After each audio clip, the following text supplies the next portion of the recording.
بسم الله الرحمن الرحیم. محترم مسلمانان ورونو، الله رب العزت دین اسلام د رسول الله صلی الله علیه وسلم په دور کې دیو صحابي د وجنه الله تعالی په مخ د ځمکه باندې زلولی او هغه صحابي حضرت عمر رضی الله تعالی عنہ. ځکه ابتدا کې چې کله پیغمبر اسلام ته نبوت ملاو شلو، نبوت ملاویدلو سره په نبی اسلام او هغه صحابه کرام چې هغه ایمان راوړل هغه باندې ډیر زیات سخت او تکلیفونه شروع شو. نبی اسلام دا سخت ډیر انتها ته ورسېدله. خانه کعبه کې مونږ نشو کولای، سره عام باندې به د ایمان اعلان نشو کولای. نبی اسلام یو ورځ دعا وکړله، ویل یا الله په دې مکه کې داسې دوه تنان دي چې د هغې قوت او طاقت په ټول مکه باندې دی. یا الله په دې دواړو کې یو تن ته اسلام باندې، دې دواړو کې یو تن له یا الله ایمان ورنصیب کړي او ایمان اسلام ته په ترقي ورنصیب کړه. یو عمر ابن الخطاب رضی الله تعالی عنہ، دویم نمبر عمر ابن هشام چې ابو جهلو. نبی اسلام ماخام کې دعا وکړه چې اللهم اید الاسلام باحد العمرین، یا الله اسلام ته قوت او طاقت ورکړي په یو د دوو عمرینو باندې. نو الله رب العزت دا دعا د عمر ابن الخطاب رضی الله تعالی عنہ په شان کې قبول کړله. او وجه دا و چې عمر رضی الله تعالی عنہ کې انابت و، عمر رضی الله تعالی عنہ کې د الله د دین سره مینه محبت و، او عمر رضی الله تعالی عنہ چې کوم دی هغه کې د الله د رسول سره مینه محبت و. نو الله رب العزت د هغې په وجه باندې عمر رضی الله تعالی عنہ ته ایمان ورنصیب کړلو او راله په رسول الله صلی الله علیه وسلم باندې ایمان راوړلو. او واقعا داسې وه، دوه روایت راځي. یو روایت کې دا راځي چې عمر رضی الله تعالی عنہ یو ورځ ښکار له وتلی و. نو ناوخته شلو چې د شپې راله خلک اوده دی. عمر رضی الله تعالی عنہ سوچ وکړلو، ویل راشه څه به کور کې خلک راویښې نو خانه کعبه کې دننه شپه وکړه. نبی علیہ السلام سحر راوتی دی تهجد لمونځ دپاره، او نبی علیہ السلام تلاوت کوي. نبی علیہ السلام هغه تلاوت، هغه انداز او هغه اواز چې کله واورېدلو نو په عمر رضی الله تعالی عنہ باندې اثر وکړو او ایمان یې راوړو. دویم روایت کې دا راځي چې عمر رضی الله تعالی عنہ په شان کې نبی علیہ السلام دعا وکړله.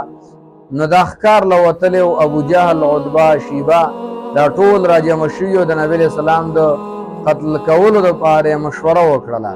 ویل دا وجل پکار دي ځکه زموږ په خاندانونو کې اختلافات د ده د لاسه پیدا شوي.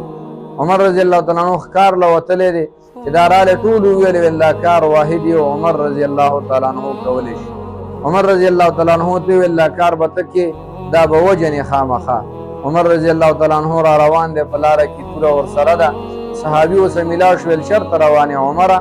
ویل زما د نبی علیہ السلام د قتل لپاره زمونږ په خاندانونو کې، زمونږ په رشته دارانو کې اختلافات پیدا کړي دي، لہذا زه د قتل لپاره روان یم. هغه ورته ویل هغه پرېږده، والله شه خپله خور او اوښې وګوره، هغه ایمان راوړی دی.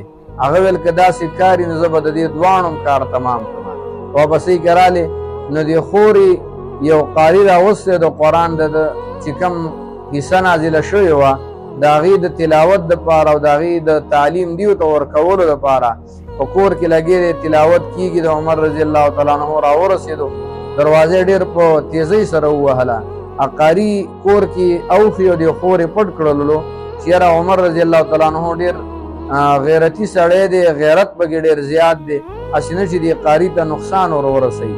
نو عمر رضی الله تعالی عنہ ته دروازه کولاو شوله. چې کله ورننوتلو عمر رضی الله تعالی عنہ ورته ویلې، ویل د سسیز اواز مې واورېدو، راته ښکاري چې تاسو د ایمان راوړی دی. نو الله رب العزت د دې ایمان په وجه باندې د هغه په خور کې دومره قوت او طاقت واچولو چې خور یې د عمر رضی الله تعالی عنہ په سترګو کې سترګې ورکړلې او ورته ویل او موږ ایمان راوړی، ستا موږ سره څه کار شته؟ نو عمر رضی الله تعالی عنہ باندې دې خبرې ډېر زیات اثر وکړلو. نو عمر رضی الله تعالی عنہ ورته ویل تاسو کومه یوه عیسا د قرآن هغه لوستله؟ عمر رضی الله تعالی عنہ چې کله د خور هغه غیرت ته وکتل او د هغې جوش او جذبې ته وکتل چې د دومره د اوخې وهلی او دا خور چې د بدن نه وینه روانه شوې وه. عمر رضی الله تعالی عنه چې دا غیرت وکړ ویل واقعي چې یاره دا دین اسلام دا یو داسې دین دی چې سړي لره غیرت ورکوي چې په صحیح معنو سره یو انسان د الله د دین تابعدار وګرځېږي نو انسان ته ترېنه غیرت حاصلېږي. عمر رضی الله تعالی عنه ورته ویل تاسو چې څه لوستل ویل هغه عیسی ماته وښایه. خور یې ورته وویل ته پلیتې ته ګنده یې دا نشې اخیستلی. عمر رضی الله تعالی عنه ته ویل زه ښه څه کول پکار دي؟ ویل داسې وکړه چې ته لاړ غسل وکړه او د غسل کولو نه بعد راشه بیا به دله عیسی درکړه. غسل یې پرې وکړلو کپړې یې پرې پاکې واچولې بدن یې برابر کړو وله پاک کړو راله د قرآن صورت طه نوي آیاتونه اول نازل شوي وو هغې وله ورکړه څنګه چې هغې تلاوت شروع کړو نو په عمر رضی الله تعالی عنه کې بدلون راغلی او ډاریکي ویلې ویلې په ژړا شو او خور ته ویلې ویل ما بوزه رسول الله صلی الله علیه وسلم خواته چې زه ایمان راوړم. عمر رضی الله تعالی عنه اوښې روان کړی دی او خور یې ورسره ده توره ورسره غاړې ته ځوړنده ده. حضرت امیر حمزه رضی الله تعالی عنه په دار ارقم کې سوګیدارۍ ته ولاړ دی. صحابي ورغلی ویل حضرت عمر رضی الله تعالی عنه را روان دی. هغه ورته ویلې ویل عمر رضی الله تعالی عنه که په صحیح اراده راغلی نو خوش آمدید به ورته ووایو او که په غلطه اراده را روانې ویل الله په ذات مې دې قسمي چې دا توره به ترېنه خپله والم او په دې خپله توره بیا زه را سر ووهم.